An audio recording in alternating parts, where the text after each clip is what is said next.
கோவில்பட்டி அருகே காரில் உரிய ஆவணங்கள் இல்லாமல் கொண்டு சென்ற 92,100 பறிமுதல் செய்த தேர்தல் பறக்கும் படையினர். தூத்துக்குடி மாவட்டம் கோவில்பட்டி அருகே வடக்கு திட்டங்குளம் சந்திப்பில் கோவில்பட்டி பேரவை தொகுதியில் வட்டார வளர்ச்சி அலுவலரும் நிலையான கண்காணிப்பு குழு அதிகாரியுமான தனலட்சுமி தலைமையில் தேர்தல் பறக்கும் படையினர் வாகன சோதனையில் ஈடுபட்டனர். அப்போது அவ்வழியே சென்ற ஒரு சொகுசு காரை நிறுத்தி சோதனையிட்டனர். அதில் 92,100 இருப்பது தெரியவந்தது.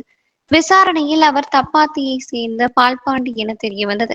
இவர் கட்டுமான தொழில் செய்து வருவதும் கட்டுமானத்திற்கு தேவையான சிமெண்ட் வாங்குவதற்காக கோவில்பட்டிக்கு செல்வதாகவும் தெரிவித்தார். ஆனால் அவரிடம் அதற்கான ஆவணங்கள் ஏதும் இல்லை என்பதால் அந்த பணத்தை கண்காணிப்பு குழுவினர் பறிமுதல் செய்து கோவில்பட்டி வட்டாட்சியர் சரவண பெருமாள் முன்னிலையில் வட்ட தேர்தல் பிரிவு துணை வட்டாட்சியர் வெள்ளத்துறை மற்றும் வட்ட வழங்கல் அலுவலர் பாண்டியராஜ் ஆகியோரிடம் ஒப்படைத்தனர். தம்பி தம்பி தம்பி தலை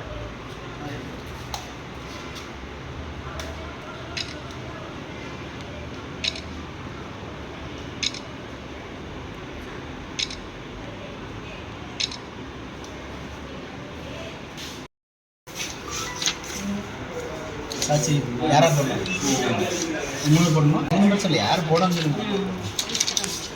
எல்லாத்துக்கும் கூட ஒரு வேலை வாங்கிக்கலாம்.